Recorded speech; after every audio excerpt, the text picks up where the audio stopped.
Yo, yo, yo, yo, yo, yo, yo, yo, yo. What is up, everybody? It's your boy Leroy. Got my guy Trev here with me, man. It's What's another up, night man? of kicking with the crew.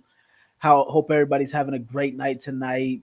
And thanks for joining us as always. Trev, how you doing Oh tonight, yeah, my guy? chilling, man. The Colts won a game. Granted, a game that doesn't matter, but Colts won big. And then college football is back, week 0. We were just talking about it. Really good game with Iowa State and Kansas State. And then a couple of smaller matchups as well. So good weekend, man. Football is finally back. We're finally back in the swing of things. I'm excited about it. Most definitely couldn't be more excited for the season. Can't wait, man. I know everybody got a bunch of questions, bunch of topics and stuff to get A lot of into. news over the last week. Yes, for sure. Definitely excited, and like you said, preseason, we got the win nonetheless. Still a preseason game, but still happy to see the guys get a win. I know everybody likes to say it doesn't matter, but I think to coaches it does matter to an extent because um, getting wins in the preseason is just a tale of how you're going to try and win in the regular season. Obviously, it doesn't hold the same weight, but Yeah. as a coach, you're still coaching to win every single game. So Well, and this game specifically too, like we all know, was mostly third and fourth string guys playing today, and yep. guys that are fighting for roster spots. But this is, and I don't mean this disrespectfully, like these type of games are those guys' Super Bowl. Like guys like, and we'll talk about them a little bit later on as well. But guys like Ulysses Bentley, guys like Coleman Owen, who are fighting for roster spots and played really well today. Like that's where Yep. you really get to see guys fight for their careers. So it was definitely interesting. Didn't see the whole game. I'm not going to sit here and lie to the viewers. College football was on. You guys know I'm a college sicko, but yeah, man, like that's really the importance of this week. Obviously, we didn't see any mainstay kind of guys taking the field today, but couple unknown guys really trying to make a name for themselves. So it was interesting. Yeah, most definitely.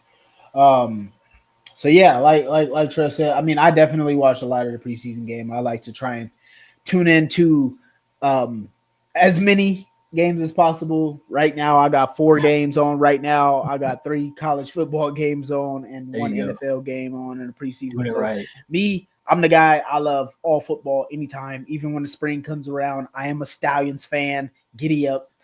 So as much football as I can consume, I am here. But we got Teresa Johnson in the comments here. Sorry we missed you a couple of weeks. I know you were looking for your Saturday watch, but definitely we are back. We're going to make sure we're trying Appreciate it. to get Appreciate back it. to being consistent again. We had a lot of stuff going on. Yeah, Um, still do. so yeah. Anyways, let's just get into it, man. Yeah. No Preseason. avoiding it. Guys balled out. There was a lot of names that were in there. We had some backup running backs that played really well. I think our running back group is just deep, regardless of who it is. Um, Practice squad guys from starters, second, third. I think we got a really good running back room. I thought our quarterbacks played pretty damn good. Yeah, Riley Leonard and Jason Bean both played really good football.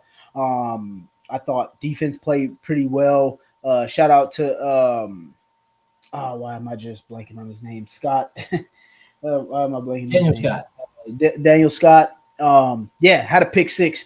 So I felt really happy for that guy. He's been through a lot, man, through his first year, the first 2 years of in the league. Dude It was hasn't been great. able to get on the field. So yeah, seeing a moment like that where he gets to take one to the house again. It's a preseason game. We all understand that. But a guy like that, I mean, we assume he's on the roster just because of where we took him back then. But given the health issues and shit, like you don't know if that guy realistically is going to make the roster or not. And with a play like that, I think he really helped his chances. I foresee him making the roster. Spoiler alert. But I mean, well, a with play our like that injuries helps at a lot. with our injuries at safety, I think he should be able to make it Yeah, regardless. I he think should at be this in there. point you got to keep him. But a But play like that, it damn near cements it. Like, hey, go ahead. That was definitely a feel good moment for a guy that's worked his ass off just to even be on the field, man. exactly, you got playmakers got to make plays. So regardless of who it is, who it's against, you got to make the play. So yeah, was just happy to see that from him. Isaiah Land was another guy that really balled out in this preseason game. Thought he was always around the quarterback. So just a lot of guys. I mean, Juju Brents played well. Love to see it for a lot of these guys who've been battling injuries, had issues. Jelani Woods made some plays, man. Just a lot of people out there that was really playing some really good ball. And we dropped 40 on them. So our third stringers were out there really playing some ball. We're fighting. Thought it was really good, man. Thought it was really good. Yeah, and obviously the quarterbacks always get all the love, but I think in a day like today, it's kind of warranted, man. You look at Riley Leonard, just looking over some of the numbers here, completed 75% of his passes for 189 yards and a touchdown, also completed a 14-yard run and only took 1 sack. Like, that's the kind of consistency, and we'll talk about that word consistency in a little bit because that's been a big theme this week. But that's the kind of consistency that this team needs and that this team looks for. Obviously, you don't expect Riley Leonard to play a lot in the regular season, at least this year. But seeing that out of him against guys that are relatively at his level, very encouraging for like how he might develop in the future. And then Jason Bean stepped in and played really well too. Obviously, had a pick, but had a touchdown as well. Made some plays with his legs. So both quarterbacks really played well today. I was excited to see it. Yeah, for real, for real. And Laquan Treadwell was another guy who I thought, like we said, it was against third stringers, but it was really good to see a guy who's been in the league for a while and really beat up on some backups. Man, he looked like he really fighting for his spot, man. Day. Fighting for his spot, and not to be outdone. This kid Coleman Owen. We had to go to Zach, our residential Midwestern expert. He said Coleman Owen was a guy out of Ohio University in the MAC. This guy was making plays all over the field, man. Had 60-something yards total, had a touchdown on the day. Like, guy was all over the place making plays. So that's another name you might look for in these preseason cuts, whether he makes the roster or not. It's going to be a long shot with the wide receivers we have, but he definitely did his part today to try to make those cuts.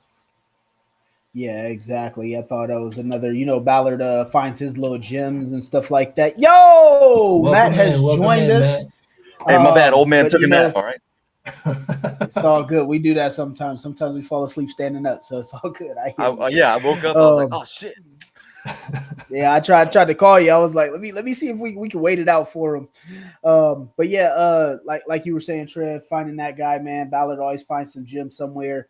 But this I don't want to go against that because obviously you need those hidden gems. But right now, this ain't the time to find gems. Hopefully, we found the answer at QB, at least for this year, and we found the answer there. So we can jump right into that. Had our first comment up here. Nathan was also before the show even started. Yeah, exactly. He messaged me. I want to message us like a week or two ago. He said, "Welcome back, boys. Put yourself in AR's shoes. Do you think he requested trade since Ballard and Shane failed him?" I'm gonna jump right in. Go ahead, Matt. You want to go ahead? I don't think if he requests a trade that it's really going to be his main decision. I think it's going to come from his agent more than anything. Yeah, his agent's going to push it. Yeah, I personally, where I was at with this, because a lot of people were saying it, and I personally think you just sit your ass down. I don't. First of all, I don't think he has the value to request a trade. I mean, besides being the 4th overall pick, you haven't stayed healthy in 2 years now. 3, if you want to include the pinky this preseason. I think it's clear that, whatever they have seen to call Daniel Jones the starter, whether it be that they think they can win with Daniel Jones or not is a different matter.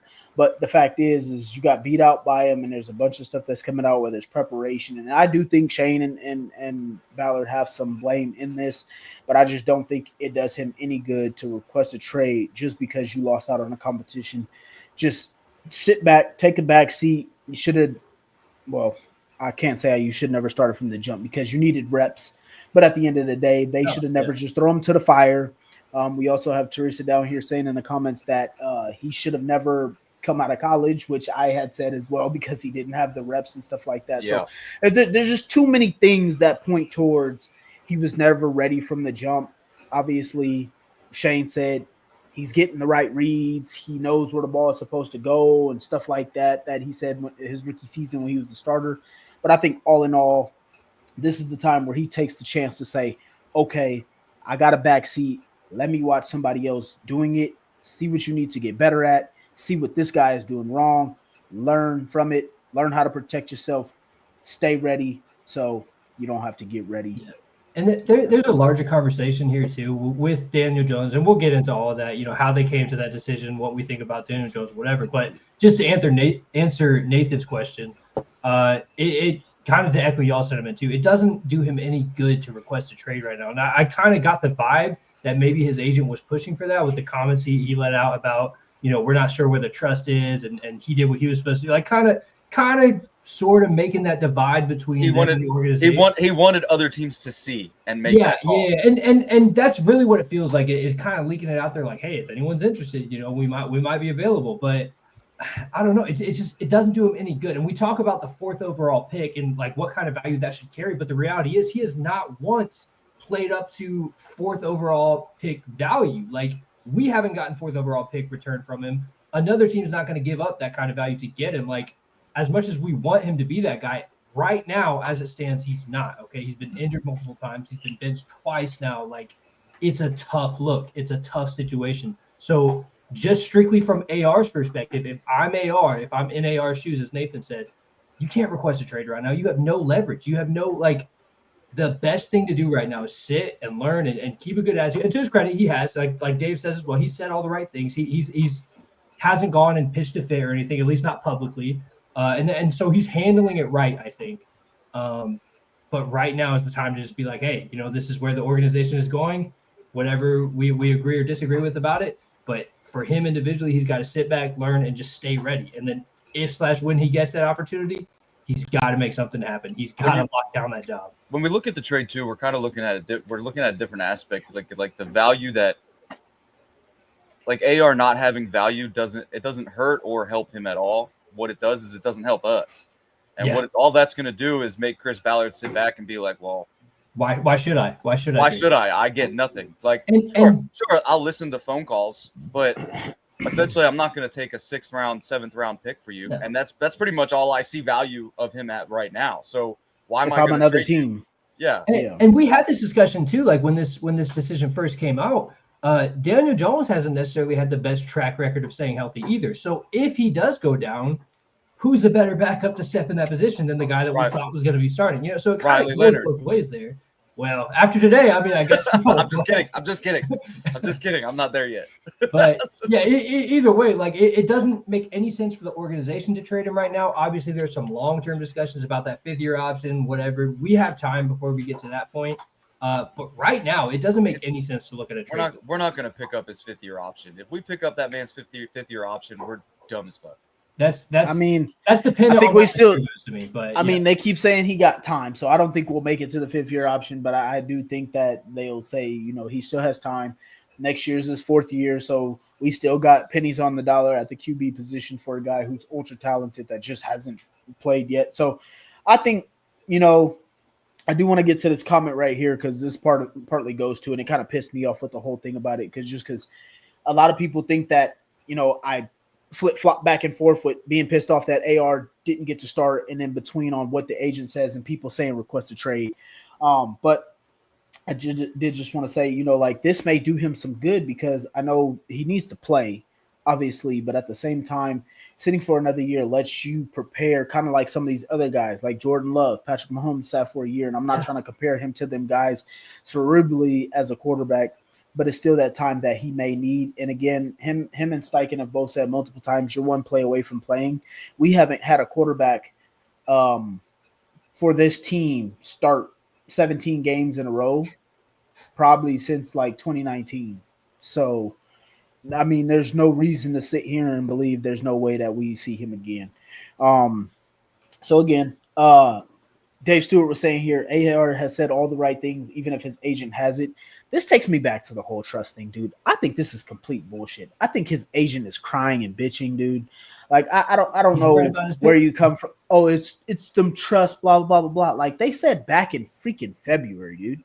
We're bringing in competition. Yeah. And AR said himself when he said, how do you feel about a quarterback competition? AR said himself, I've never been scared of competition. If they bring somebody in, I'm ready to compete. Well, guess what will happen? Guess what happens when he kept saying, if I lose it, I lose it. It's what's best for the team. He's had the right attitude. Exactly. So guess what? When you compete, two things happen. What? You win or you lose. You win or you lose. Yeah. So what are we talking about requesting a trade and trust issues, bro? It's competition. You lost.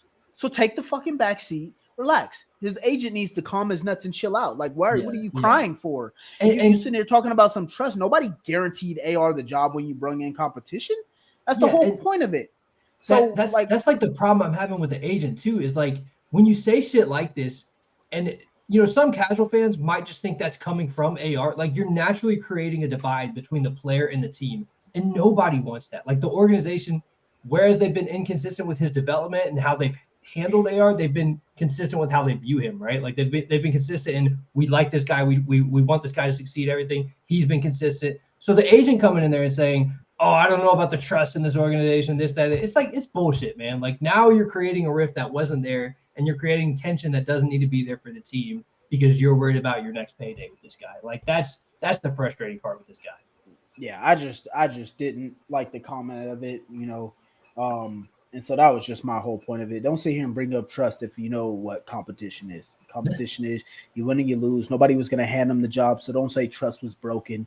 They've never once said that, oh yeah, we don't know what we're gonna do with him now. Like, we may trade him or blah blah blah blah. Like, none of that has happened. They've said for the longest time he has time. They even said, what if he loses this competition? He still has time. That's what they're still talking about him playing next year. Yeah. It all boiled down to this. We all talked about it multiple times in just our chat. Is that neither quarterback outplayed the other one? Exactly. They both played very very close.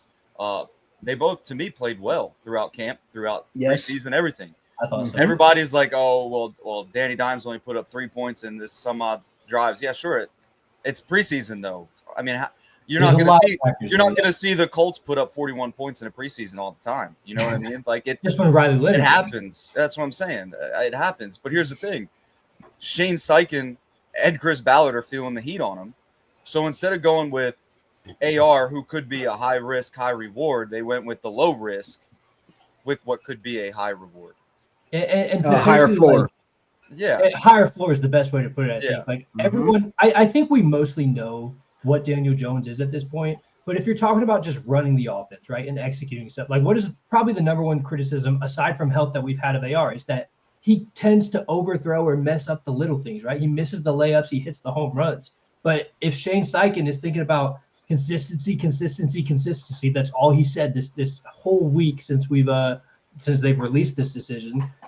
It makes sense when you look at it through that lens. Yeah. And I want to stop here and say, like, I wasn't in favor of this decision. I wanted to start Anthony Richardson, so I'm not just trying to, like, defend it or anything. But when you look at it through that lens, you can understand how he arrived at this. Like you said, their jobs are on the line here.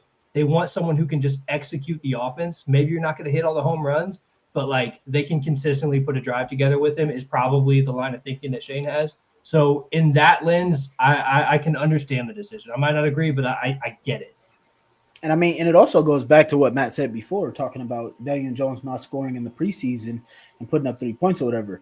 Shane will come out and say it after a couple of weeks. If we're not scoring points, then he will take Daniel Jones out. Simple as that. So dude will be on Shane has scored points with every quarterback he's had. So we're putting up 35 with Minshew, dude. Yeah. So if we're not scoring points, we will see a change. You also got to think. I don't think there was that one time that every single one of our starters were on the field at the same time. I mean, we had a mix. We were mixing in offensive alignment. We had starting offensive linemen play today. So it's all over the place. But that's preseason. Yeah. Yeah. Exactly. So. That's just the thing that everyone got really hung up on it, and Twitter was bad this week. It still is today. Absolutely, and it's going to be. I think it goes back to the one thing that I had sent you guys when the guy said he took 6,000 people voted on it, and they all put AR, and that's where people are going to be mad. It's like, okay, we think that we know the answer, but we're not the one sitting there watching them every day. We're not seeing. We're not what they do on a day-to-day basis. And our jobs aren't on the line, And not only this, but you got to look at too. The reporters aren't sharing bad plays or bad throws. Sure. At camp, they're only sharing the good ones. So we see 3 or 4 good throws at camp, but then other reporters come out and be like, well, here's a bunch of the misses, but they won't show the videos. So it's like we didn't see the bad; we only saw the good.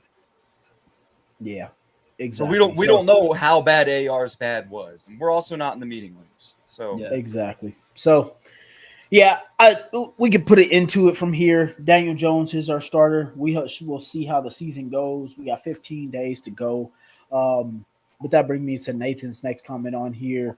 With Daniel Jones being our starter, you have something, Matt? Go ahead. No, we're still on that. Yeah, I was going to say No, I was gonna say with this offense, I think Daniel Jones will have one of his best seasons with us. So, what do you guys take it from here? What do you guys think about Daniel Jones being a starter? Where do you think we go from here? What do you think our offense will look like? How it will flow? Opinions or thoughts on the offense moving I think forward? it's going to be less, not RPO, because there's going to be a lot of RPO, but less Mhm. QB runs for sure.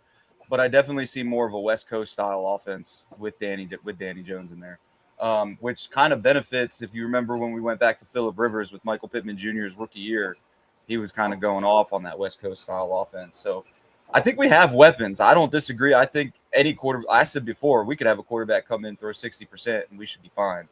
Yeah. Mhm. I said it before. I think this offense could still hum with Danny Jones in there. So Yep. I, I think we got weapons galore. To be fair, Mhm. I do love our weapons. I think what I see with this and with Daniel Jones starting, I think what you're gonna see is different favored weapons, if that makes sense. Like with AR as the starter, I was very high on Alec Pierce having another big season, maybe quote unquote a breakout, even though I kind of considered last year's breakout as just a really good season. But I could see him being like number two guy on the team this year in receiving. With Daniel Jones, I think that's a lot less likely. I think we see a lot less deep deep balls and downfield action, which is really where Alec Pierce thrives. Not that you won't see it at all, but we know Anthony Richardson loves to let that rip, and Daniel Jones is just less likely to do that with that kind of West Coast style that Matt was talking about. But then on the flip side, on the positive, I think this might be an uptick for guys like Josh Downs, guys like AD Mitchell, like guys that play between the numbers like that might see a lot more targets. And then also I see a lot of running. Like I'm looking at our running backs right now. We got Jonathan Taylor, we got Khalil Herbert, we got DJ Giddens, and then guys like Ulysses Bentley and or Tyler Goodson fighting for that fourth spot. We have a stable there with running backs where we can run the hell out of the ball. So honestly, that's what I'm looking at with this offense. Like QB just kind of manage the game, make the layups, and then running backs go crazy. I That's think I that's think kind of I'm my a, thinking here. I'm a little afraid of how much I want them to run the ball because if we think back a few years when we kept trying to do that because who was it, Matt Ryan couldn't throw the ball past 15 fucking yards, and all they did was stack the box and the safeties were up and Jonathan Taylor Sure, had a rough season. but So but can, all I'm hoping is that Shane doesn't get afraid to let Daniel Jones throw the ball. I don't care if he hits yeah. it. I don't care as long as it's not an interception. If you miss the throw, I don't care. If it's Well, second and 4 and yeah, you it's gonna take that long happen. shot, you have to take those shots just to keep those safeties back to respect it. Sure. I don't care if he makes one of 6 of those throws. Just make those throws. Just I throw mean, them. that's You know, roughly let the him percentage we were hitting anyway, to be yeah, honest. Like, just throw it just so that the defense has to respect that we're going to take those shots. That's all I want. Yeah. As for me personally, man, I honestly don't know. I honestly don't know. There's, it's like it's one of those things where it's like where we had Gardner Minshew last year, and it's like you kind of knew what he was. You knew he was going to give you the short game. He was accurate and stuff like that, but you knew you just didn't want him doing too much for your team. And we knew he was pretty much just a stopgap because AR got hurt. This situation with Daniel Jones being a starter, man, we got 6 years on the guy of history. So I personally just can't pretend there's a lot that I'm expecting or that there's going to be difference from him. I'm just kind of just open to see what it is. Just want to see how it'll look. I expect it to be a lot of short game. I'm not expecting a lot of big risks from him. I don't know how much he'll take deep shots or want to push the ball, yeah, even though that's what Shane's going to want to do. I'm hoping that we're going to continue to be the team that we all think that we should be or have been for the last few years, which is run the damn ball. So I'm hoping that's still going to be a mantra for this team and something that we're still pushing to do consistently. Um, and then, yeah, I'm just hoping that we don't see the stuff from Daniel Jones that was the reason that I didn't want him on his team. On this and team, like I don't want to see the 3 yard outs going for pick sixes. I don't want to see the running around getting strip sack fumbles and having more turnovers than touchdowns. Like I don't want to see the bad play from Daniel Jones. So I'm hoping that he can give us solid QB play because we know with this team for a while, we know that if we've had average defense and an average QB, we could have easily been a playoff team for a while now. So that's what I'm looking for. And if you're an Indiana Jones truther, like you really believe this guy is the guy for the team, which there are, a handful of those guys out there, more power to them. The argument you could make, being devil's advocate here, is like, this is probably the best roster on paper that Daniel Jones has had since his rookie season. And if you go back and look at the numbers, his rookie season, he put up pretty decent numbers. Like, he looked like he was going to be a guy. Don't even just look at the numbers. I mean, look at the rosters that he had in New York. He's had some terrible teams. The defenses weren't good. Saquon was healthy one season, which that season they went to the playoffs. Yeah. And then how many times did they have a coaching change? Daniel Jones had 2 or 3 different coaches while he was just up there in New York. So so you could make that argument, and I'm willing to see it out. I'm willing to wait and see what happens here. But you could certainly make that argument that this is the best roster on paper, and I'd be inclined to agree with you. So that's where we can kind of discount to a degree like what we've seen from him in the past. And like I said, if you're a truther for him, you could say, well, that's just, the Giants being the Giants. And maybe there's some truth to that. So hopefully what we see out of this guy is more of rookie season Daniel Jones or 2022 Daniel Jones than it is, every other year of his career where he's kind of been really hit or miss. So I don't know. There's definitely some mystery there. I don't want to say it's exciting, but it's intriguing for sure. I have no expectations or thoughts. I just want to see, because I really it's like Trev said, like, it's when you talk about Daniel Jones, you have to go back to 2022. When somebody brought that up to me, I just laugh and say that was 3 years ago. So I honestly, I don't want to crap on the guy. He's the guy that I have to watch now be my quarterback. He's our quarterback. But I can't say. I mean, I just want to watch the team, man. I think everywhere else around this team, I think we can be good. Outside of defensive end and quarterback are my 2 biggest question marks. Everywhere else, I think we can be really good. So I think it boils down to this one thought that I had earlier before my old ass took a nap when I was watching the Colts game. Danny Dimes' success or failures are not going to be solely on him, and the fan base is going to scream for Danny Dimes to be benched. Yeah. The first thing you're going to hear me say is Shane Steichen needs to be fired. That's going to be the first thing. The success of this team this year, because of this decision made, is going to be solely on Shane. Well, and I think that leads to the bigger discussion, right, between Shane and also Ballard as an extension of that. But we're looking at this now where it's like, this was your decision, this was your evaluation. Ballard, this was your pick and your guy. Like, this is all them, right? And we said similar stuff to this last year when Flacco was starting, where it's like, all right, if you guys are telling us this is a win now team and this is the guy you trust to win now for us, if you're wrong, like, there needs to be some kind of consequence here. So I don't like rushing to the fire this guy, but I think in this case there's warrant to it, because we've seen it a couple of times now, man. Like, it's been years of this shit with Ballard, and now years of it too with Shane. He's been our coach for this is his 3rd year, if I'm not mistaken, right? 3 years as the head coach. Yeah. So we've seen it. Going into year 3. Yeah, if you're wrong still and wrong again, at some point there's got to be like, what are we doing here? So yeah, I mean, I agree about halfway. Yeah, see, you guys already saw me. I completely flipped my lid just like what Matt said, like hopping on the fire this guy train, just because of the fact that, like, they drafted him. Like, I don't, like, I feel like you haven't said one time that this is our guy, we drafted him. Like, even after I just put out my whole spiel about AR having time, I would have still liked for them to sit here and say, like, yeah, he's down right now for this year. He's the backup for this year. He's still our quarterback. We picked him. We plan to develop him, and we want him to be the guy. We want him to succeed here. But right now, we're putting Daniel Jones in because right now we think he gives us the best chance to win. And at the end of the day, this is the NFL, and Anthony Richardson is one play away from being back on the field. That's something that I would have liked to hear. So I'm with Matt. I'm on the completely fired train right now. I wouldn't care if they just woke up tomorrow and said, "Okay, you guys all get the fuck out." Like, that's just where I am right now. But it is. I just go back. I go back and look, and I remember all of us were debating on what quarterback we wanted that year, and I know that none of us wanted Will Levis. That was it. It was either Bryce, CJ, or AR.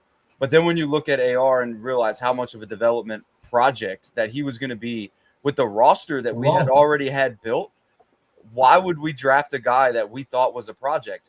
and that goes to Shane, because Shane thinks that he can develop anyone because of the fact that he had guys like Justin Herbert, he had guys like Jalen Hurts, and Jalen Hurts is over there killing it. I think Jalen Hurts played football. In college and high school. I think he had one bad year in the NFL, if I remember correctly, where Eagles fans were. His first 2 years were pretty rough, and they were saying that they were going to draft another guy. And stuff. Yeah, but then he came out and fucking killed it. But the point is it's like I think Shane was too high on himself and took too much of a project that he couldn't handle as a head coach, realizing that you can focus on things like that as an offensive coordinator, as a quarterback coach. That's your job. But when you're a head coach, it's not your job to develop that guy anymore. Yeah, that's the people that work for you. So you literally bit off more than you could chew with this guy when you could have easily drafted, I don't know, anybody else that was less project of a quarterback, and maybe we'd be in a better position now. They could have said that they didn't want to force it. Could have got a veteran quarterback and took Jalen Carter. Exactly. It's just something different to sit here and lie to us. And to go back to your point, Matt, talking about developing quarterbacks, this was another thing that pissed me off, is the fact that James Boyd had pressed Shane Steichen and asked him, like, what do you think you could have done better to help Anthony Richardson develop? And he didn't have a single answer. He just kept putting it back on AR, saying what he could have did better. Then you go to Cam Turner. Cam Turner. It's a failed relationship, man. Cam Turner's supposed to be the quarterback coach, and he just says, "There's nothing more I can do to help." He throws his hands up, good. Blah blah blah blah. I'm like, what the heck? That Cam Turner is the same guy who ran away from Arizona when Kyler Murray started falling off. Cam Turner was the reason I sat there and started thinking that AR's time in here is done. It wasn't that we chose Danny Dimes. It wasn't the fact that Shane was, saying what he was saying. It was when the quarterback coach said, "I've done all I can do." And now at that point, the organization's got to look and be like, well, maybe we need to fire you. Dude, that's a horrible comment. And bring somebody else in who can develop him. Because to me, I think AR could go to New York Jets right now and be a starter. I truly think he could, and I think he could have an okay season. But I'm not saying that he's going to be like MVP caliber, but I'm saying that he can go places somewhere else, and he's going to get developed and play well. The Rams or the Vikings. Yeah. I mean, Vikings, he's just going to go there and be a backup. Well, I'm just saying the Vikings because the Vikings. Kevin O'Connell loves AR, and he would put him in a better position to develop. So, like you said, he'd be a backup, but Kevin O'Connell would make sure he had a plan for Anthony Richardson. I think I brought up the Rams the other day. I think I said the Rams would have been the best scenario because we chose a guy like Danny Dimes for him to back up. I think it makes more sense if he's got to back up Matthew Stafford until they feel like Matthew Stafford's too old. That just makes more sense. And if I'm AR, I'm thinking that makes more sense in my position. And the fact that even he comments about things that he wanted to develop on were things that he saw Matthew Stafford do. And it's hilarious because Anthony Richardson will state all the things that he needs to be better, but then your head coach and quarterback coach can't even say what they need to do better. Consistency. Dude, that was like the number one thing that they just completely lost the plot on because like I said earlier, I can understand why they came to this decision, but where they lost the fan base is these bullshit robotic answers or these like defeated ass answers they gave. Like those answers PR, that Frank 101, dude. Like take accountability. Like it's a layup question to say what could you have done better to help this guy, and you could have been like, man, like I need to reevaluate my process. I need to be more available to him. Whatever, like. Make your not even be more available. Like I feel like it's so easy because it's like I'm saying that's the comment they were, no, exactly. But I'm just saying, like for them, like I broke it down to you guys when it was coming out, and I told you guys that AR should have stayed a couple years just for a few reasons. He didn't play many games, so as a head coach, he could have walked up there and said, "Well, he didn't play enough games. I think we might have started him a bit too early." Then I would sit here and said, "Okay, his completion percentage was low." Chris Ballard and Shea Steichen both said when they're picking a quarterback, what did they want? They want accuracy out of a quarterback. Well, you chose a fucking quarterback who completed 54% of his passes in college. So what do you say there? I should have had a more detailed plan of what I wanted him to work on throughout the Exactly. off seasons just take and the in the hits. regular season to be more accurate. And then he also got hurt, so that kind of put a bump in our road. Yeah. And then it could have been third. It could have been I thought where his character and leadership gave him an idea of what it was to come into the building and be a quarterback on a daily basis.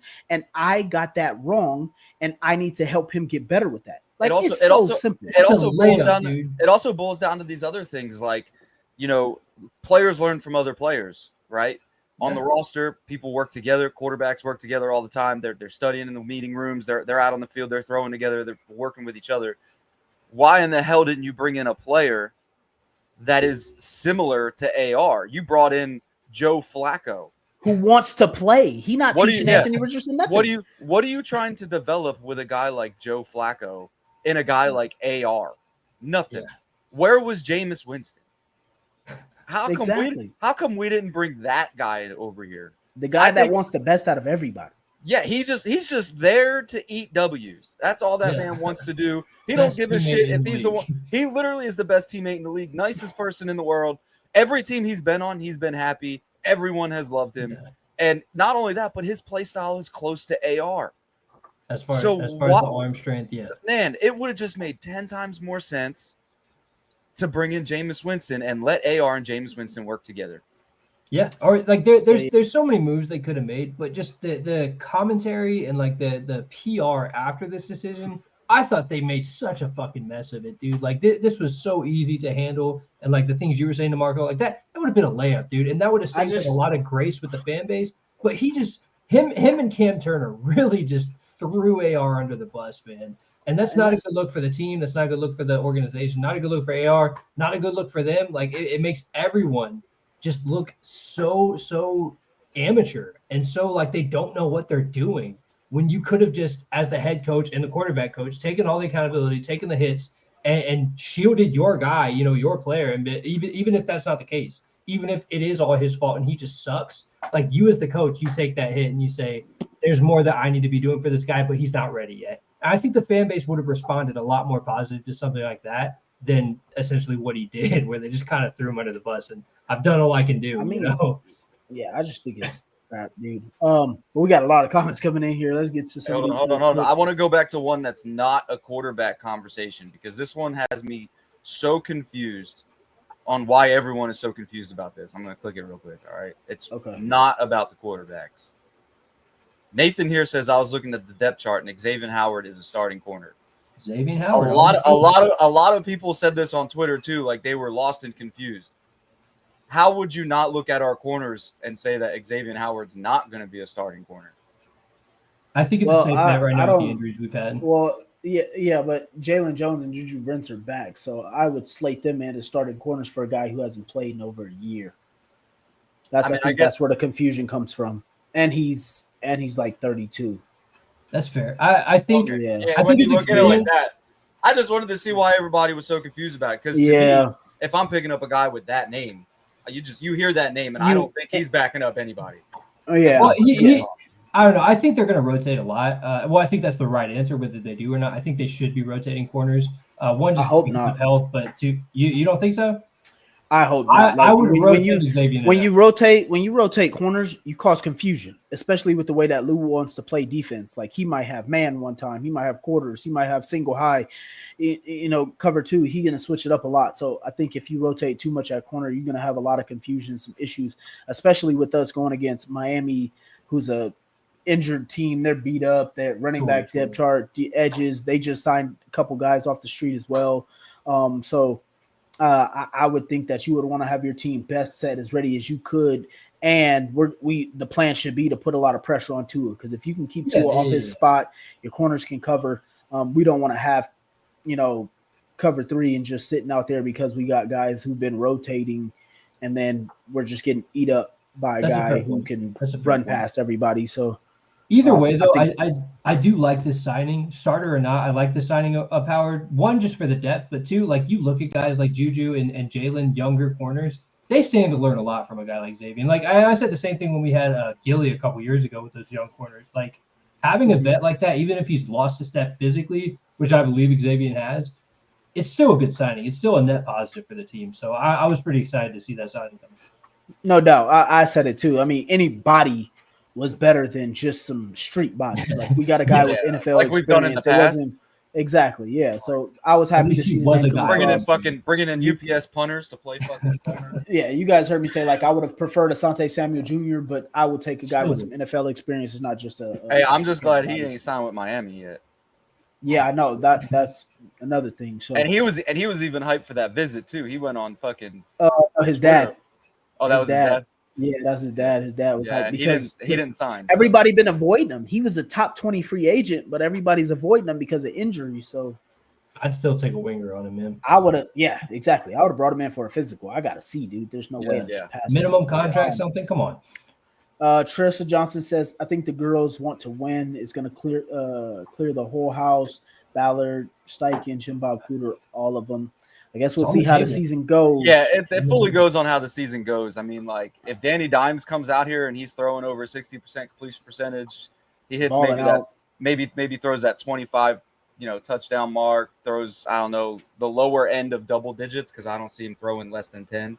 To be fair, we're going to be screaming at least 10 times. I think we'll be fine as long as I just don't see us competing for the division, and that's where I'm worried. Yeah, that's a tough one. We're going to see. Zach says how he sees the offense is going to be. He's going to say exactly like we said. Less vertically downfield, more plants, digs, corners, more true West Coast style drop back pass game. Also, starting Danny Dimes puts a ton of pressure on running backs. Also, want to see who emerges as a pass catching back consistently out of the backfield. Dave Stewart, I said with that same comment or question, is I think we'll see a lot of 8-man boxes until DJ proves he can get the ball downfield. Tressa was also adding into what you said, Matt. Indiana Jones has the weapons. Maybe he'll break out, and we can get to at least 10-7. We got a lot of other ones in here. 10-7 would be nice. Hold on. Nathan said this might actually help Tyler Warren with Jones's QB. Trev was talking about that earlier when he was bringing in upside. I think when you switch out quarterbacks like this, your kind of chart kind of changes. You go from Alec Pierce, who was trending up with AR, to a Tyler Warren, who would trend up with Daniel Jones, and then trend down with Alec Pierce. So you'll see different. My bad. Go ahead. No, go ahead. I was just going to say you're going to see a different side of whoever's starting quarterback. Yeah, on the flip side, though, like one of the big things I kept selling with Tyler Warren is I felt like he helped so much to Anthony Richardson's game. So now Anthony Richardson not getting to play with him, it's like, damn, I really wanted to see that connection. I felt like that would have been such a benefactor for Richardson. I think he's going to be good either way. Don't get me wrong. I still believe he's potentially an offensive rookie of the year candidate, just with the ability he has. Now, whether he gets the targets, that's another question. But I still think he's going to be great. I would have loved to see that connection with Richardson and Warren. Yep. And then Trista says we've been loser for 6 years. We're ready to win games again. We've been a loser for a decade. I don't know what you mean. Zach was saying didn't. Oh, go ahead, Matt. I think it's worse that we've been like average with the bullshit quarterbacks we've had than it is to just suck. Like we've only had one really bad year, to be fair, and that was 2022. And every other year we're just mediocre, which is almost more annoying. Yeah, it really is. It's like we're like one game away. Yeah. Dave Stewart saying here they felt the pressure to pick a QB. If they didn't, the fans would have rioted for that too soon. The previous 7-8 years was a veteran revolving door. It was really a rock and a hard place. But we fucked up and we beat Houston in week 17 that year. We could have lost. We could have lost that game and had one higher of a pick, and we would have been able to draft CJ or Bryce. Not even lying. Like you gotta look back to that game. No. Houston beat us and still got a better pick. No, we won that game. In the last game we won. What about the first one? Now I got I thought last game we won. 2022. Yeah, I remember being pissed. No, I remember being pissed because we could have had a better draft pick. We ended up settling with 4th. Let me go back. I thought it was 2022, right? Yeah. Yeah, I thought we lost and we tied with Houston. I thought they beat us and they still got the So higher yeah, pick. no, we tied the first time we played. That was the first game Yeah, of the season. and then we lost. Week 18. I'm trying to I find could it have now. sworn. Week 18 we lost, and they got the better position I Yeah, could have so sworn. they lost the number 1 overall pick by by winning that. beating us. Yeah, so they beat But I us think, and but I still got think, better position. but I think if we would have lost, we still would have had a higher pick than fourth. Uh-uh. I think I'm that not was sure. the Oh thing. yeah, yeah. I think we would have had Not third. higher than them, but we would have been. We would have been third instead of fourth. Which I guess, really thinking about it, doesn't change anything because the quarterback didn't go off in the third or the third pick. So, Dude, while we're in this memory lane though, what I really feel like, obviously in retrospect, hindsight's 2020, we should have done like what Minnesota just did, and really what Green Bay does all the time. Go ahead and draft Anthony Richardson, that's fine, but bring in a veteran guy, someone on the caliber of Kirk Cousins, or just like one of those journeyman type guys, not Gardner Minshew. We know what Gardner Minshew Jameis is. Winston. I think Jameis Jameis Winston. Jameis But Winston perfect would have one. been the guy, because if you think about any other quarterback that you possibly could have named, Trev, like for example, Joe Flacco, right? By this point in his time, he should be a bridge quarterback. The problem with Joe Flacco is he still believes he's a starting caliber guy. Yeah, Like yeah, he yeah. thinks that it's his team. Well, and So I think like, so it's not that it's not something that he wanted to learn from him. Like I think the perfect situation that could have been for us is that obviously you can't really go back in time, but sure. just think of it: if we had Phillip Rivers for that 1 year, and then we drafted Anthony Richardson that same year, that would have been the Something more like perfect that, yeah. scenario for Anthony Exactly. Richardson, because you got a guy who it's his team for that year, and then he's probably walking away. So Man, you that was didn't the have year to we put made the some stars. playoffs, man. So Shit. Even exactly. 2 years, man. And Like so I would have been comfortable benching Richardson for a year or two. Like in retrospect, obviously, a year or Yeah. two of just learning, and then like this would have been his first year starting.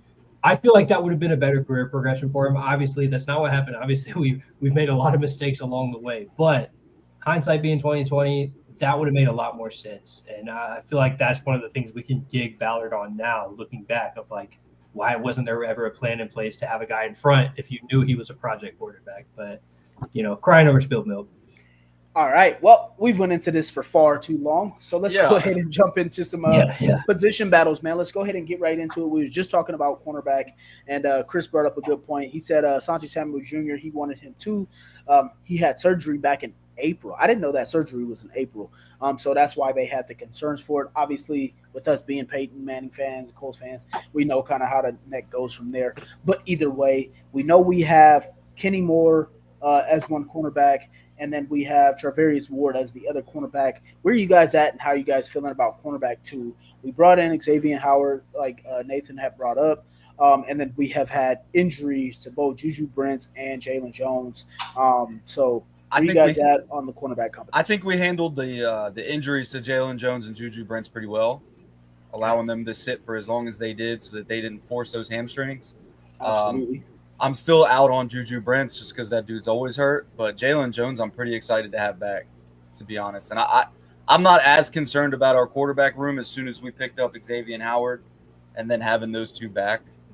Yeah. So I think that helps. The injuries across the room, because, I mean, I'm looking at the depth chart right now, and three guys that I honestly like, Jalen Jones, Juju Brents, and Samuel Womack, are consistently injured. Like one or all of them are injured I all was the just about freaking to time. say Womack is hurt. But as long as we can line it up to where one or two of them are freaking healthy, I'm still pretty good with that room with Ward on the other side. Like I can't stress enough how much I love signing Travarius Ward. I think he really locks down that position for us. And then obviously Kenny Moore is Kenny Moore. Like guy can do no wrong, right? Yeah. But I still lean Jalen Jones. I think up to this point, he's been the most consistent. He had a pretty solid year last year, mostly healthy. Obviously dealing with a little bit right now, but if all things being equal, all three are healthy, I'm gonna lean Jalen Jones for that other spot. Yeah, man. I'm gonna say Jalen Jones for now.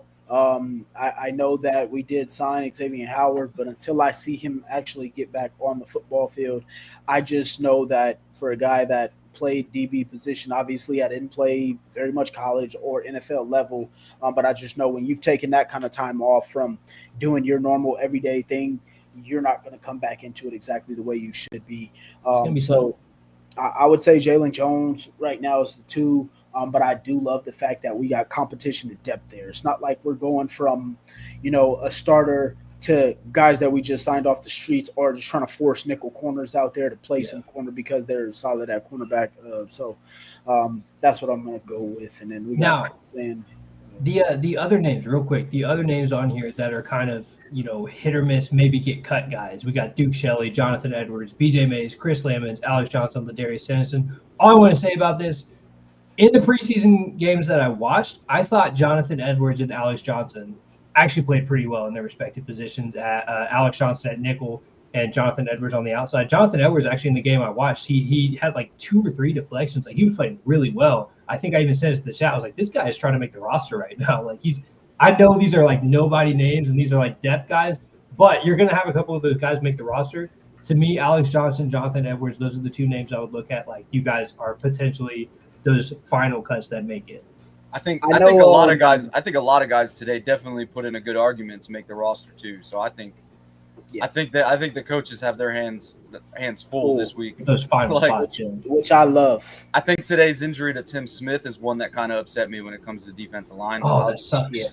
That sucks. I definitely had him as like one of those original rotating backups. And that's my Grover 2.0. So I'm hoping. Yeah. Serious. Yeah, me too. I agree, Trev. I liked Edwards. I thought he was pretty solid throughout all of camp. Obviously, there's going to be some plays you get beat, some you win. You're not a starter type guy, but depth. No, but yeah, just as a depth guy, I like him. As far as Shelley goes, I'm not high on Shelley. I thought he made like a few plays, but if you go look at any of the practices, he's getting cooked every time. Every practice, he's getting cooked. I mean, in some of the games, he played all right. But yeah, and then Dave Stewart just dropped it in there as well. We got Chris Lamons out there. He's going to be Kenny's backup. That's already solidified. Yeah, I was about to say he's been on the team for a little while now. I feel pretty solid that he'll make the roster. Yeah, I don't think he's after we lost Wally, Chris Lamons got slotted. Which sucks, dude. We cannot stay healthy in this room, but yeah. Stacy, I know. He's my favorites. Didn't get the name on who you're talking about, Stacy. So go ahead and drop that name for us. I know Nathan wants us to predict the 53-man roster. Man, we normally do this. We normally do that earlier. Fill in timeout. It takes a few weeks to fully do that and focus on it. So we're just kind of going to do positions of what most people think are important at this time. I think everybody knows who our offensive starters are going to be, especially skill positions. So I really don't think we really need to touch on that. Offensive line, I think, is one of the places that we're all kind of like still who's going to start where on the right side. I think we already know. So I think we do somewhat, but that's going to change so much that it's like there's no real reason to predict it because our offensive line always has a slow start. But yeah, Nathan, I know he said we would get to it, but yeah, they're going to start cutting people by Tuesday, so we're just not really going to have enough time to get to everybody, especially with us already being an hour into the show. We used to do it. We used to do it every year. We'll try and be more prepared next year, and so we'll see how it goes. I was laughing at this comment right here. Dave Stewart says we have a great ability to be injured. It's funny. It's funny, not funny, but it made me laugh. Yeah, we need to turn that injury slider down. All right, we need to turn it off. Turn that bitch off, dude. I'm tired of it. Fuck, dude. Yeah, we're already down multiple guys. They're talking about Nathan said who's replacing Freeland. He was already the backup to Jalen Travis, so he was already going to be behind. He was on the fringe of the roster already. What is interesting though, because I feel like between him and Jalen Travis, they're both kind of interchangeable as far as the backup tackles. And now you're looking at some of these other guys. Like I'm not even gonna lie to you, I don't even know these names, but Marshall Foreigner, Luke Tenuta, like one of these guys is going to make the roster now because Blake Freeland is out for a long time. You see, is Josh Seals still on there? Josh, yes, he is. Yes, he is. Okay, yeah. So I assume that's another one that'll make. He's going to be I believe, third string guard, so he'll kind of rotate it left or right guard if needed. But losing Freeland, obviously Freeland was not a starter for us, but that does suck because like Danny Pinter, he's one of those guys you can kind of count on in a pinch, like he's a solid backup. I know you're not a fan. I liked what I saw from him in the run game, several games that he did play. So I don't like losing him. Hopefully he gets back, gets healthy, and gets better, obviously. But yeah, I mean that stinks. The only thing that I am gonna miss Freeland for is just the fact that he's played NFL games.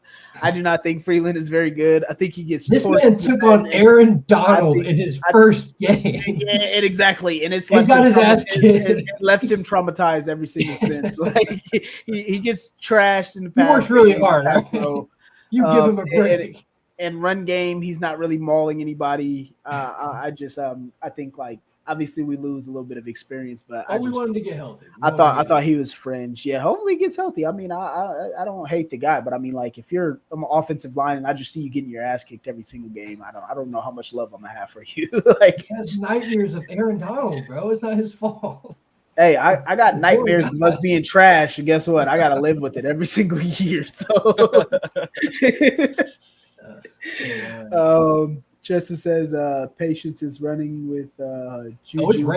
Absolutely. Oh, that's facts. That's facts because both of them could be fucking all-pro players if they just stayed healthy, man. Yeah. I just looked for this answer for him, and there's no real update anywhere. TJ who? Who are we talking about here? Tim. Yeah, Tim Smith. Yeah, Tim Smith. I didn't know he was a TJ. Yeah, that's no. Is that who he's talking about, or is it Tiamalu or whatever his name is? JTT. Yeah, I think that might be who he's talking about. I think he's out for a while, right? No, he said TJ. Who's TJ? I was thinking the Islander he was talking about. I was thinking of Tim Jennings for a second. I was like, he's like, oh no, wait, who? TJ? Am I tripping? Listen, and Dave Stewart here says tight ends cuts will be interesting. Can we count on Woods? I think if Jelani's healthy, we're keeping him. I don't know. He's number 5 right now. I don't know. It's tough, dude. He's behind Mallory and Ogletree right now. I don't know if he stays. But Mallory played today. Jelani didn't. Yes, Jelani did too. Jelani, I didn't see him. He played in the third quarter. He had a screen in the third quarter for probably about 12, 15 That's yards. crazy to me. I think Jelani is way too athletic for that. Oh, he did mean JTT. I'm not tracking injuries. JTT. I think he's actually healthy, Dave. I think he got healthy. I think it was just a knee thing. They still have him as questionable. It was ankle. Wasn't it? It was an ankle. Yeah. And, left ankle. He wasn't gonna play today, so he's good to go. I think he should be good to go for regular season. I hope so, man. I just like in my mind's eye, I see JTT and Leatu Latu just being this crazy good duo where you can barely pronounce either of their names, and that would be so great for me. I'm already bad at pronouncing names, dude. I fuck up fucking Samson Epicom for fucking 4 years now. So I would love that if both these guys can stay healthy and have a big impact here. But going back to the tight ends real quick though, because I love the tight end position. I've championed Jelani Woods for years now. He's in a tough spot, dude. Like Tyler Warren's obviously the guy. Molly Cox is number 2. And then you got Drew and Mallory fighting for that 3 spot, and probably Drew. So Mallory's number 4. But I like having these problems. To be completely honest, rooms that are so filled with talent. That like you have to it sucks for the coaches, but for me it doesn't, because I get to enjoy it. Like our wide receiver room. I mean, we're sitting here, we've been talking about MPJ, Josh Downs, Alec Pierce all off season, and then you see AD, you see Gould step up. Our tight end room. That's the thing. Like it's like where do you start your cuts? Because like think about it, right? So like Nathan's been wanting us to go into this, but it's like, look, you got 3 quarterbacks. Jason Bean is obviously to the practice squad. So you got AR, Danny, 100%. Riley and Leonard. Then you go to running backs. You got JT, you got Gittens, you got Goodson, you got Bentley, and then you got Herbert. You got 5 right there. Then you go to tight ends. 1. We just rattled off all 5 of the tight ends. Then you go to receiver. Then you go to receivers. You got Josh Down, you got MPJ, you got AP, you got AD, you got Laquan Treadwell, you got Gould. And then you got what's his name? Trev, the receiver. Owens. Fought for a spot, but he's gonna have a hard time, man. Like we're not keeping 7, I don't think. Like there's gonna be some tough cuts that trading block. That trading block was a rumor. That was a no-name person who made that up. No, that was a goddamn Steelers fan that wants Alec Pierce that started. Yeah, that was some fake shit. That ain't real. Alec Pierce is not on the trade block. I They, don't they they do this every single year. Just like some Bengals fan were saying, okay, if the Colts fan want Trey Hendrickson so bad, send us Alec Pierce and Quentin Nelson. Like, man, stop smoking crack. What the hell are you talking about? Quentin Nelson's gonna have a statue before we trade. I could bro. see Like, why. I could see why they want Quentin Nelson, but why would they want Alec Pierce? I think Or they're no. Actually, my bad. I said it was send Quentin Nelson and Leatu Latu. Like, come on. yeah. That was the one I saw. Yeah, like, yeah. Come on, you smoking some new kind of dude. Stop playing. Dumbasses. You're just hilarious. So yeah. Okay. So then I want to bring up linebacker competition, but I think it's tough to say who our competition even is because we lost Bowler, who was to play some linebacker. Exactly. Franklin, Carlisle, Bocce. I truly think Lou Anarumo wants to start Bocce over Zaire or Carlisle, and I think he just don't want to rub Shane the wrong way or make Zaire mad. But I truly think he wants to start Bocce over one of those guys. And then we got what's his name, Alubi and McGrone. So we got those 5 guys. So I mean, we got a lot of competition, and then Ballard likes the trenches, so you're keeping 7, 8 offensive and defensive linemen. So just the linebacker conversation, though, I can't help but feel like we made a mistake here. I don't know if you guys remember, but like the past year or two that we had the guys, I talked probably too much about Grant Stewart and Cameron McGrone, and Grant Stewart is over there in Detroit making plays, and Cameron McGrone running back. yeah, like just being an athlete, just being a football player, and then Cameron McGrone is over here like. I mean, you don't hear from the guy. You don't see him make a lot of plays. Like, he's just kind of a body there. And I can't help but feel like of the 2, special teams linebacker guys that we had kind of on the up, we kept the wrong one. At least as it stands right now. I hope McGrone, proves me wrong and just goes crazy this year. But I feel like you never even see anything from this guy. Like the depth chart I'm looking at right now has him listed as a starter. I don't believe that for a second because the guy, when he's on the field, he doesn't do anything. So I don't know about that one. But who's that? Cameron McGrone. Exactly. Who is that? No, I lost the name that you were talking about. But yeah, I mean, I don't know. I think that just has to do with injury. I think the 3 that I'm pretty much locked in on are going to be Zaire, Carlisle, and Bocce. Plus, I do think that if Zaire has fixed his game in the coverage, which in this preseason and practices, he's been much better in zone coverage and covering running backs and stuff like that. So if he can get his game down, I think Carlisle and Bocce are both really good in coverage and space and stuff like that. So I think that could really lock up linebacker position for us if they're all healthy and Zaire's fixed that lump in his game. We had an interesting conversation too that I just want to touch on real quick, like in our chat about Zaire, where I feel like who he's paired with is very important, right? Like we saw him do so well with Bobby Okereke and years prior when he could just kind of focus on making those tackles, didn't worry too much about coverage. Obviously he's in coverage, but it wasn't like his main focus. So if you bring up a guy like Carlisle or like Bocce, where they can kind of cover that weakness, if that makes sense, I feel like he can really return to form. Whereas last year with EJ Speed, who's a player very similar to him, you saw that flaw in his game. So just something to look out for this year. I think Zaire can have a real return to form with these guys he's playing off of. Absolutely. Nathan's saying there, Bocce and Franklin will be the starters. I wouldn't be mad at that. I mean, I like Carlisle. So we'll see how it goes. Okay, just brought it. All right. So we went over most of that. We ended up going 1-2 in the preseason. I think we got into a lot of it. I know most of it was quarterback. I mean, that's the big thing. That's what people want to hear right now. Mm-hmm. I had to give it to them, even though we didn't want to talk about it. Yeah. I'd be avoiding it like a pile of shit on the sidewalk. That's facts. That's facts. So, yeah, I didn't know if you guys wanted to get into a real quick prediction and whatnot.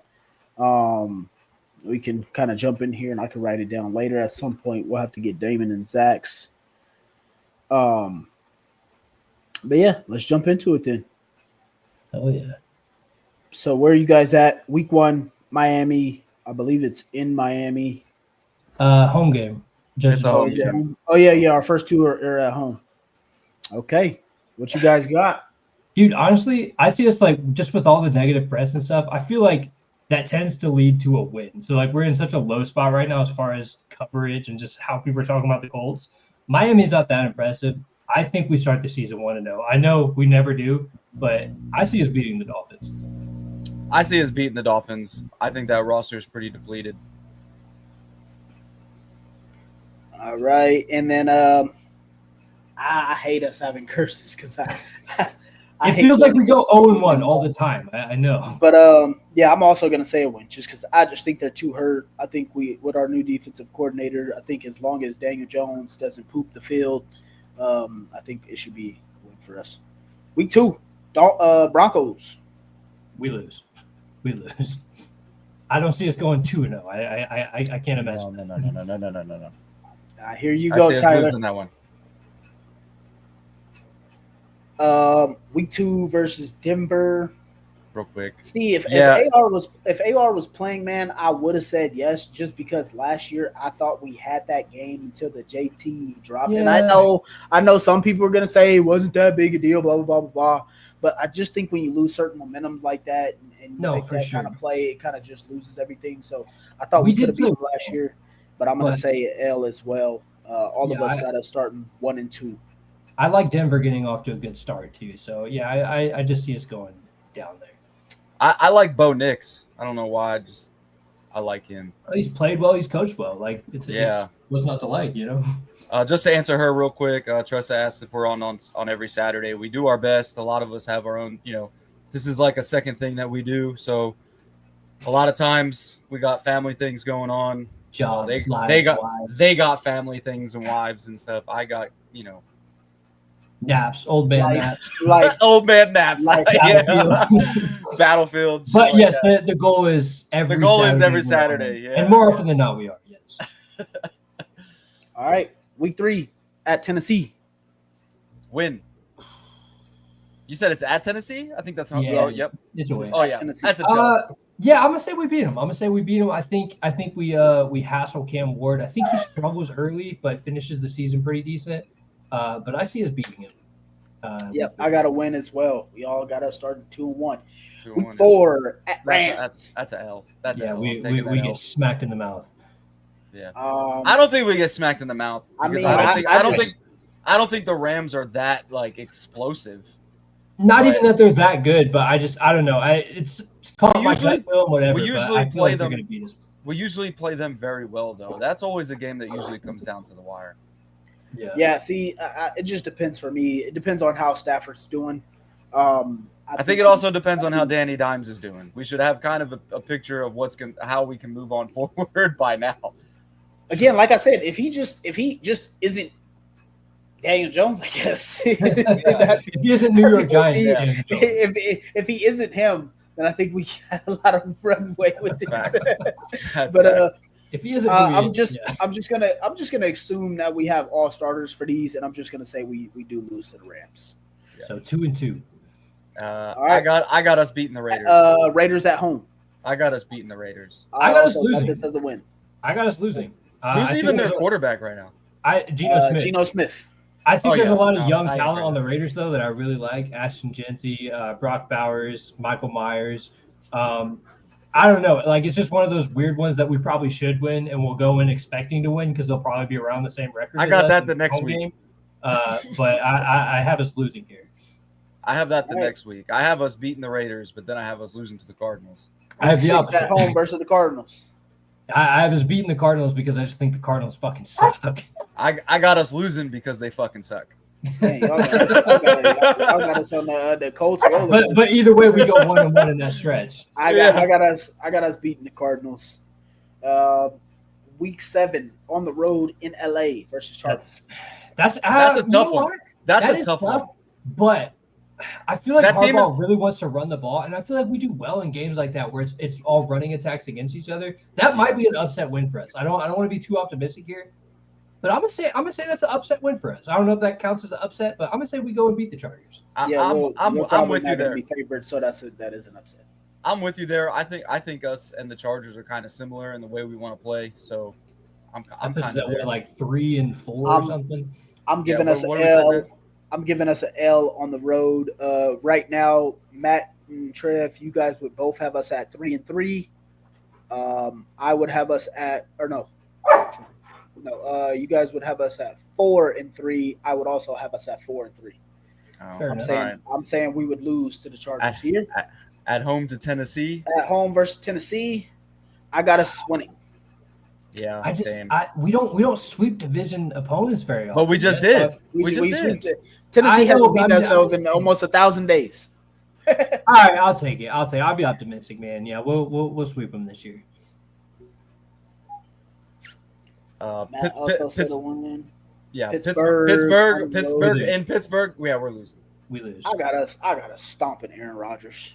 Bro, I just Pittsburgh gives me a bad taste in my mouth anytime I see them on our schedule, and I Shane never Steichen count is that as a 2-0 win. versus Pittsburgh. So I don't give a damn. They could go into that game 0-7 and just stomp the piss out of us, dude. Yeah, it doesn't matter. I hate Aaron Rodgers, and he's probably heard me say it. I don't know, maybe Don't most even likely- tune into the most game likely November not. 2nd. We're gonna Yeah. lose. That's my assumption. Yeah. all right, Shit. Atlanta at home.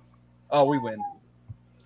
No, that's in Germany. That's interesting. That's in Germany. Oh, that is in Germany. That's in Germany. Okay, so it's on- I don't I'm know. saying I don't know we because win. now I think that's a little different now because I don't remember the last It time is we different. played overseas. If we Last ever year. have. Didn't we Last play in the UK before? No, we played last year overseas. Where did we okay. play at? We beat the Patriots. Oh, that's right. That's right. You're right.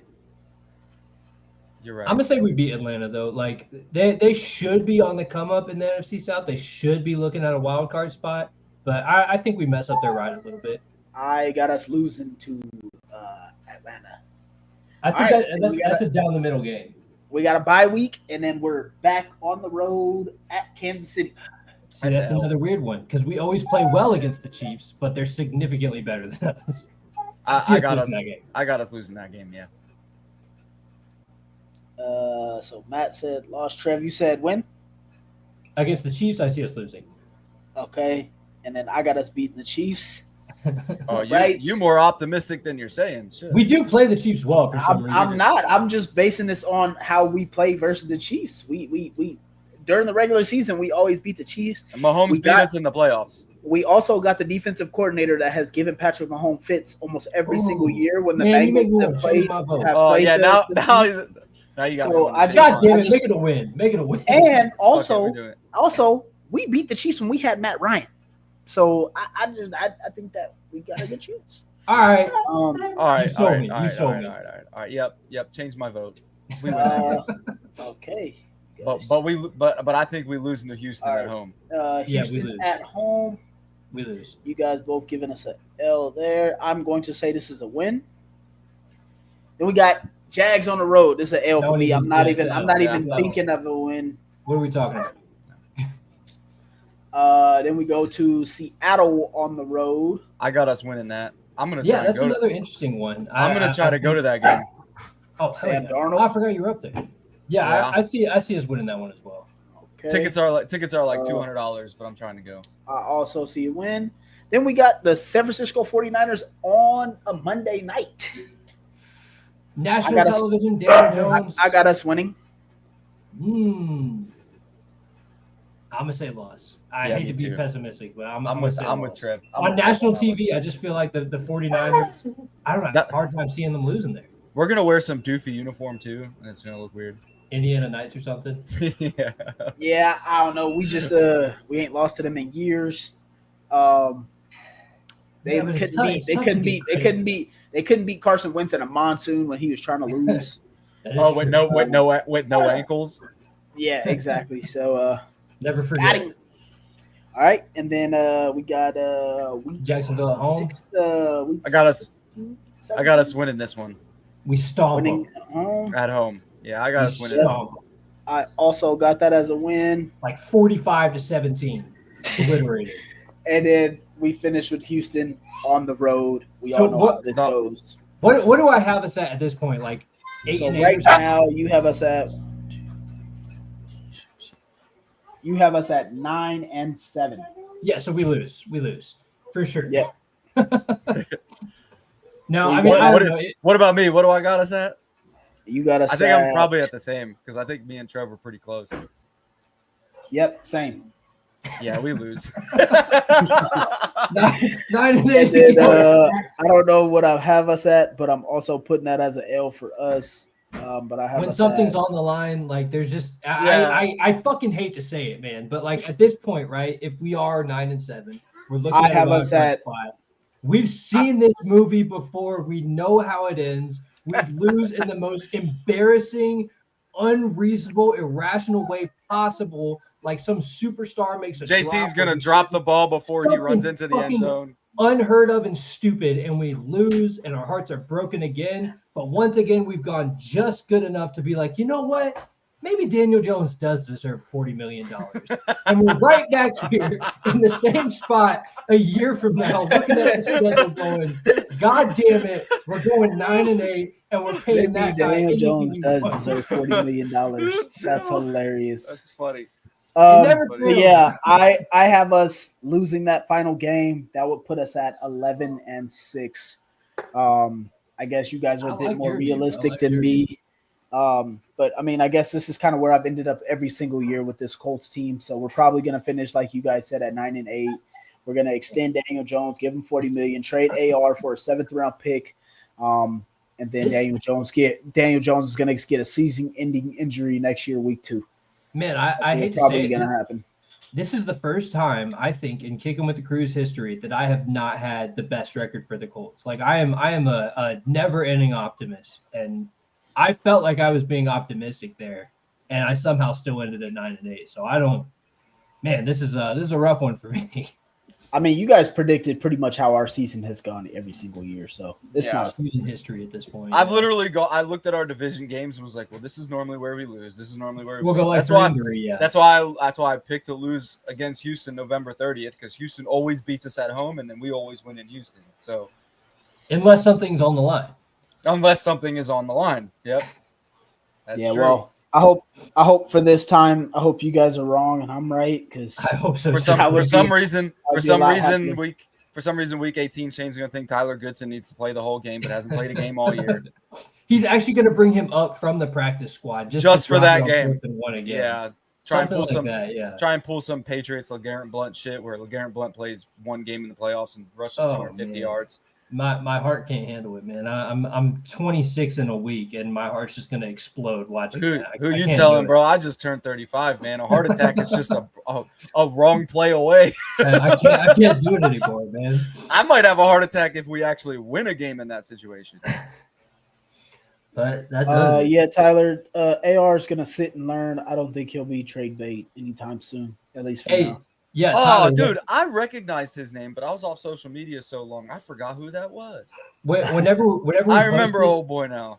Shit. Whenever we post this, Tyler, if you go to like the beginning of the show, we had like a solid, I don't know, maybe 10-minute discussion on that. So you'll have a solid answer there, man. All right. Well, I think that'll do it for us tonight, folks. Appreciate everybody for sitting in with us. I think the next time we get together, hopefully we'll be a week away from the season or getting things started that day or early that day. But yeah, there you guys have it. I got us at 11-6. Matt has us at 9-8, and Trev also has us 9-8. So please God, no. will we finally get over the hump, or will the mid continue? We shall find out on this year's episode of the Indianapolis Colts. But as always, go Colts. Go Colts. Second down, he fakes the Taylor, fires over the middle, completes.